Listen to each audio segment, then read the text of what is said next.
한쪽 다리를 절뚝거리며 걸어가는 한 아버지가 있습니다. 아버지의 다리는 전쟁의 흔적입니다. 아버지가 그때는 이게 얼마나 아프실까 그 생각은 못하고 왜 저렇게 다리를 저으시나 그랬었어요. 어릴 적 철이 없던 딸은 다른 아버지들과 모습이 다른 자신의 아버지를 부끄러워했습니다. 그런 딸이 이제야 아버지께 40년 동안 묻어둔 이야기를 전해주려고 합니다.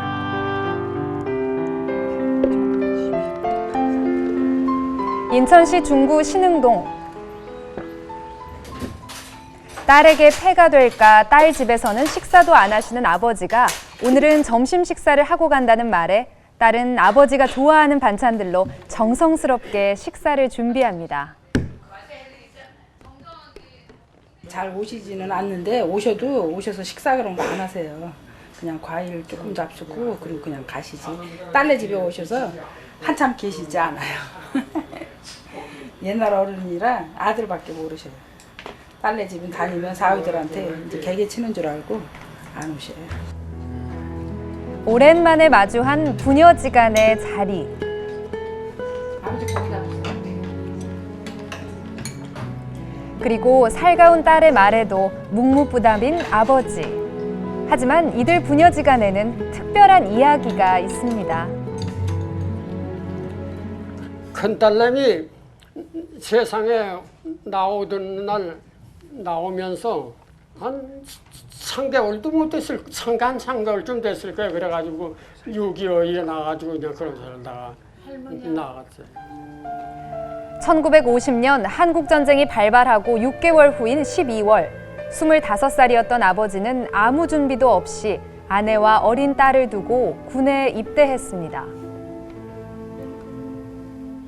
예명왕청 후퇴시키고 전진시키고 실탄 끼우는 거 그것만 가르쳐줬지 다른 거는 뭐 별 시간도 없었어요 그 당시에. 가족들을 그리워할 겨를도 없는 극박했던 전장에서 아버지는 왼쪽 다리 복사뼈를 관통하는 큰 부상을 당했습니다. 그냥 뭐 여기저기서 총알 날라고 하니까 냅다 들이다가 그 땅에다가 지뢰 무기라는 거 묻어놓는 것입니다. 땅속에다. 그 가다가 그 줄을 건드렸어요. 그래가지고서 나오는 이 발을 다쳐가지고 육군병원에 가서 치료받고 그러다가 결국은 53년도에 제대를 했습니다. 그때 참 쩔뚝거리고 들으시는데 뭐 안 좋았죠. 소식은 다 듣고 있었지만은 나중에 듣고 있었지만 기분이 안 좋았죠. 앉았어도 그냥 오셔서 노시지 않고 돈벌이 조금씩 해갖고 그래도 살았어요. 하루에 배가 한 번밖에 들어오지 않았던 작은 섬 모도리에 살았던 가족들을 위해 아버지는 고기잡이도 하고 굴도 따며 열심히 6남매를 키웠습니다. 이제 중고등학교를 가려면 이제 인천으로 나와야 되거든요. 이제 가서 있을 데가 없고 그러니까 학교를 갈 수가 없는 거예요. 첫째로 학비는 된다 그래도 누구네 집에 가서 있으려면은 그것도 다 신세잖아요. 그러니까 돈도 줘야 되고 그래서 학교를 못 갔어요. 넉넉하지 않은 삶, 배움의 기회도 골고루 전해지진 않았습니다. 큰딸은 16살 때부터 동생들을 위해 일을 해야만 했습니다. 참 부러웠어요. 그래서 저는 공부를 제가 지금까지도 공부한다는 거를 놓아본 적이 없었어요. 제가 강의록을 집에서 혼자서 독학으로 하는 공부인데 그거를 계속 신청을 했는데 혼자서 하려니까 공부하기가 되게 힘들더라고요. 그래갖고 옆에 사람들한테 말하기가 나이 먹어갖고는 좀 창피했어요. 그런데 그래도 우리 애들을 가르치면서 제가 계속 공부하는 거를 놓지 않고 그 강의록을 제가 작년에 버렸어요. 그 책을. 배움의 기회를 주지 못했던 아버지를 원망했던 적도 있었지만 세월이 지나 부모가 된 후에야 아버지의 마음을 이해할 수 있게 됐습니다. 어릴 때 아버지는 늘 이제 엄하시고 무섭다는 생각을 했었어요. 제가 학교를 가면은 책가방을 이제 학교 갔다 오면은 책가방을 다 이렇게 열어갖고 공책 연필 다 조사하시고 연필이 이제 그 전에는 막 빠죽하게 다 깎아갖고 다녔잖아요. 그러면 아버지가 그걸 다 손수 연필 다 깎아서 필통 다 해놓으시고 정리를 다 해서 책가방에 넣어주시고 그러셨어요.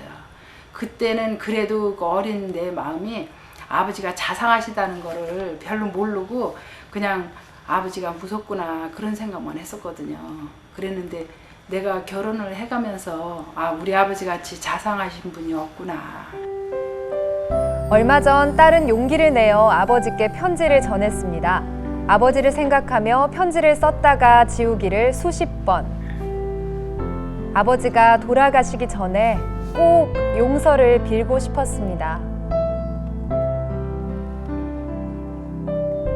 40년 전 큰딸이 스타킹 만드는 공장에 취직했을 때 공장에서는 상위군경 가족에게 혜택을 주겠다며 증서를 가져오라고 했지만 딸은 다리를 심하게 저는 아버지가 창피해서 아버지의 이야기를 하지 않았습니다. 전쟁터에 나가 총 맞은 훈장을 그때는 왜 그렇게 부끄러워했는지 딸은 너무도 후회스럽고 죄스러운 마음을 지울 수가 없습니다. 또 아버지가 남들 아버지들처럼 뭐 약주 잡시고 이렇게 막 저기 사신 분 같으면 그런 생각을 제가 못했을 텐데 엄마 아버지가 너무 성실하게 사셨기 때문에 그걸 늘 고맙고 그냥 감사하게 생각하고 살았어요. 아버지의 일과 중 빼놓을 수 없는 일은 바로 근처에 사는 막내 아들네 집에 들르는 일인데요. 간판 일을 하는 막내 아들의 가게를 정리하는 일이 아버지에겐 참 소중한 일입니다. 불편한 몸으로 쓰레기 치우는 일을 하는 아버지가 걱정되지만 아들은 아버지의 모습을 애써 모른 척합니다.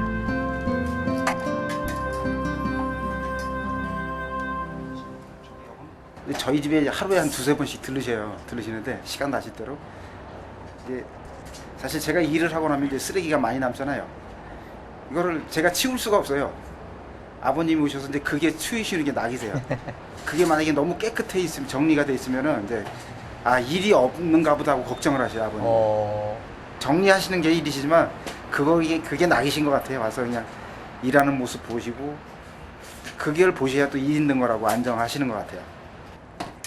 자신의 사업이 잘 되는 것이 아버지의 기쁨임을 아들도 잘 알고 있습니다. 즐겁죠. 하는 일도 많이 그냥 떨어지지 않고 하니까요. 평생을 자식들을 위해 살아오신 아버지. 아들은 이제 아버지가 좀 더 편안해지셨으면 합니다. 한 2년 전부터 갑자기 이제 귀가 많이 어두셔갖고 잘 듣질 못하셔갖고 의사소통이 어려우니까 그게 좀 안타까워요. 살아계신 동안은 좀 편안하게 계셔야 되는 게 저희 이제 꿈이고 소원이죠. 마지막 소원이고. 아버지와 어머니가 산책에 나섭니다. 불편한 다리지만 어머니와 앞서거니 뒤서거니를 하며 힘든 오르막길을 오릅니다.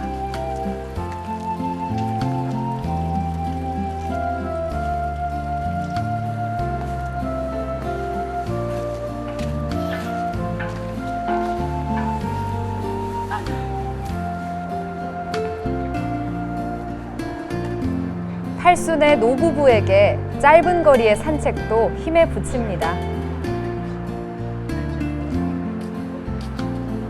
불편하지 않으니까요 다리. 이게 한참 걸만 불편하지요. 아직도 아버지의 다리에 깊게 박힌 전쟁의 상처. 파편이 박힌 다리에는 복사뼈가 이것도 없어졌고 그냥 검탈이고요. 발가락도 성치 않습니다. 이 다친 다리에는 힘을 못 주지 않고 이 다리에다 힘을 주고 다니니까 이 다리가 아파요. 안 다친 다리가. 서로를 의지한 지 61년째. 아버지는 어머니의 든든한 지원군이었습니다. 어머니도 50살도 못 돼서 돌아가시고 아버지는 8살에 돌아가시고. 어머니는 거의 좀 아버님한테 많이 의지하셨겠네요. 저요? 예. 아, 그러면 건강으로 같이 자라오니까 뭐 좋죠. 뭐. 근데 가다가 심술을 빌 적이 있어요. 나를 베기 싫어서 그런 게 아니라 이제 잘 알아듣지 못하니까 이제 자기가 말하는 거를 내가 답변을 그대로 해줘야 되는데 잘 듣지 못하고 2번, 3번 말을 해야 내가 말대꾸를 하니까 평생 동안 서로를 지켰던 아버지 어머니에겐 자식들에겐 차마 하지 못하는 말이 있습니다. 건강으로 오래 사는 거 좋기는 하나 마음이 뭐 아주 좋지는 않아요. 더 오래 살게 될 것 같으면은 자손들한테 무슨 어떤 일이 생기지 않을까. 그래서 이제는 그만 세상을 떠났으면 좋겠다 그런 생각이 들어가요.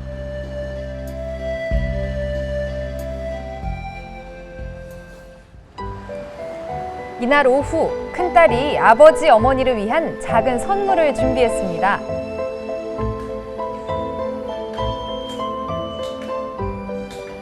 건강하신 아버지 어머니의 모습을 담고자 스튜디오를 찾았는데요.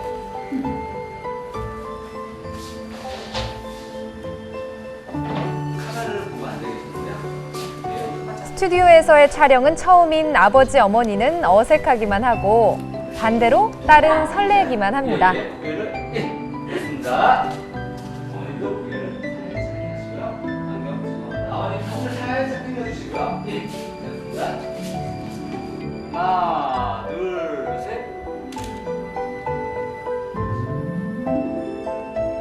시간이 지나자 아버지 어머니도 평소처럼 밝은 모습을 보이십니다. 하나, 둘, 셋. 오케이.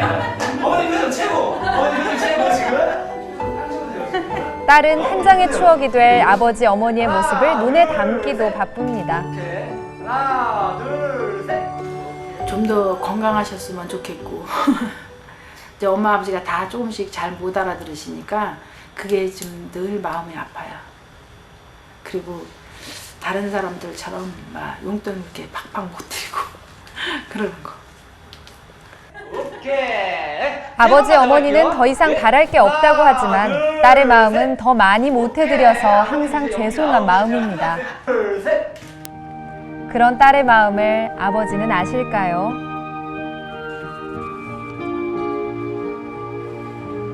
큰딸네 집과 가까운 곳에서 꽃집을 하는 넷째 딸. 딸들은 오늘 아버지가 좋아하는 꽃을 선물하려고 합니다. 정갈한 아버님의 성품을 닮은 백합을 준비하는데요.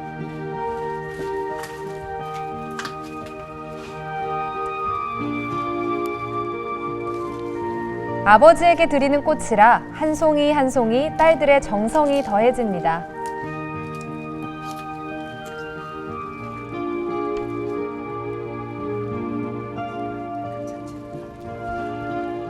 아버지가 꽃을 좋아하세요. 그러니까 저희들이 어릴 때 자랄 때서부터도 이렇게 화단을 많이 가꾸시고 꽃을 봉숭아 꽃이나 뭐 무슨 꽃이든지 하여튼 꽃을 많이 심으셨어요. 시골에 사실 때 화단에. 그리고 집들에도 뒤에다가 이제 포도나무서부터 열매 열리는 나무들 그런 나무들 다 심어 놓으시고 그러셨어요. 넷째 딸에게도 아버지는 특별한 사람입니다. 아마 세상에서 누구를 제일 존경하냐 그러면 아마 저는 아버지실 거예요. 왜냐면 아버지가 어마하시기도 하셨지만 모든 면을 손수 우리들한테 교육을 시키셨어요. 그러니까 야단을 치거나 뭐 그러기보다는 먼저 솔선수범 해주시고 그런 행동으로 우리들을 그래서 술 담배 하시는 것도 다 자식들한테 별로 본이 되지 못한다 그래서 다 끊으셨고요. 그 다음에 당신이 무엇을 하는 거에 있어서 별로 그런 것들이 이 자식들한테 별로 아니다 싶은 건 다 끊으셨어요. 아버지가 가족을 위해 열심히 살아오셨다는 걸 너무 늦게 알았습니다. 딸은 더 일찍 깨닫지 못해서 죄송합니다. 늘 한결같은 마음으로 항상 그 자리에 있는 아버지에게 고맙다는 인사 한 번 못했습니다.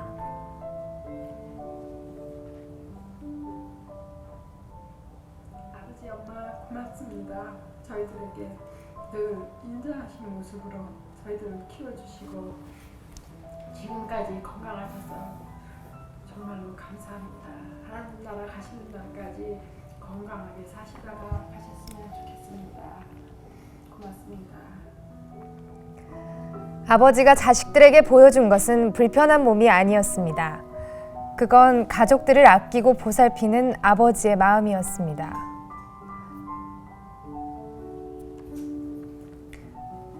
고맙습니다, 아버지.